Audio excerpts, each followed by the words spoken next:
Hi, I'm Zac Heyer, and I'm here with my grandmother, Roberta, and I'm going to interview her about the Depression. Grandma, when and where were you born? I was born in Medina, Ohio, on January 7, 1919. And when I was 5, my father was killed in an airplane accident. So my mother packed up her 3 children and moved to Alhambra, California.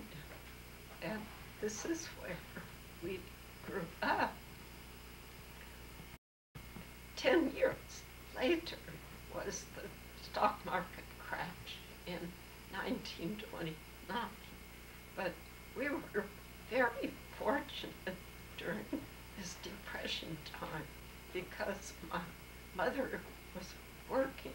She was working as a secretary for a business called B Industries. And so, compared to our friends, we were not as poor as they were. Some of them just hardly had clothes or shoes to wear when they came to school. My mother was a staunch Democrat, and I still am. And she voted for Roosevelt. All of us thought he was wonderful. He was our savior, actually. And he had such a way of reassuring people. We were frightened. We were hungry, some of our friends. We were out of work, and Roosevelt thought of all these new programs and just made everybody feel good, especially the fireside chats. Now, there wasn't any television in those days. The fireside chat came through a radio, and Mother and the 3 of us would sit around the radio and listen to this beautiful, confident Southern voice coming out, reassuring, talking about programs, and it just gave everybody a good feeling. When you were old enough to vote in 1940, did you vote for Franklin Delano Roosevelt or Wilkie? Roosevelt. Did you also vote for him again in 1944? Yes. How did now, I think people have specific dates they never forget. And 2 days I recall are the day Roosevelt died and the day Kennedy was assassinated. And it was just a terrible shock when word came that Roosevelt had died. I remember clearly. I finished teaching, I came home, I went to my hair appointment. The woman that did my hair was one of my best friends, and we just both sat there and cried while she was working. We were so upset. To go back a little bit, how did the Depression directly affect you when you went to school and then eventually when you started going into the job market? Well, I thought that we were pretty well off, but as I look back on my school experience, I realized that we were getting free lunches every day. My 2 sisters and I would come into the cafeteria, pick out what I wanted for lunch and come up to the cash register where all the kids paid their money, and she would always just wave me past. And I thought that was pretty neat, but I didn't understand why. Also, I was given a snack each morning too, a carton of milk or orange juice. And I realized later that the principal knew that my mother was a widow and raising 3 children all by herself.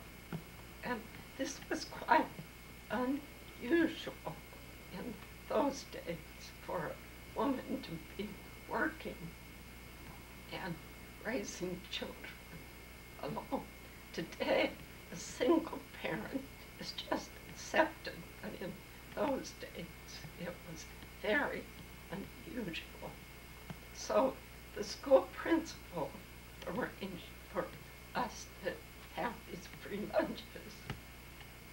Now, clothes, always I looked like the Dickens because I was a skinny little kid, and my sister, older sister, Reba, got all the new clothes, and after she was through with the clothes, they passed on to me, and when I was through with the clothes, they were so worn out that Ruthie got new clothes.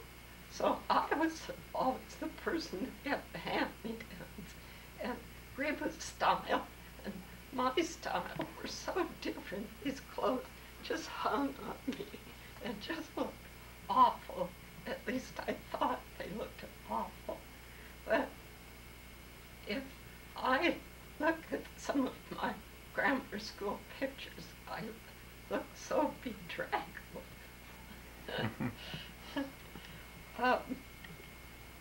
Food, Mother would hurry home from the office and get supper for the 3 of us.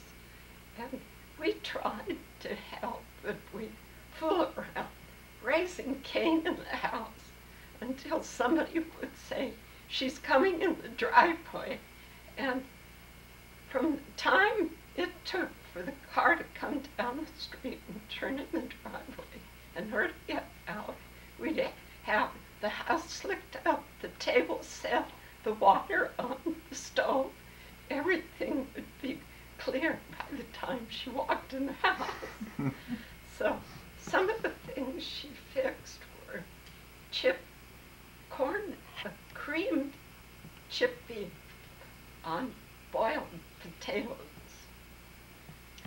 And I discovered years later that creamed chip beef is good on toast, but awful on mushy potatoes, so I never cared that. She fixed macaroni and cheese and baked navy beans. She'd have this bean pot, she would put it in the oven in the morning, fix the beans before she went to work. Then when she came home, supper would be ready. We usually had spinach with the navy beans. And she would boil a cottage ham with potatoes and cabbage. Then she'd make tapioca pudding and junket, which is kind of like yogurt today, and rhubarb sauce. Every Sunday night we'd have bread and milk for supper. We'd take a piece of bread, break it up into a bowl,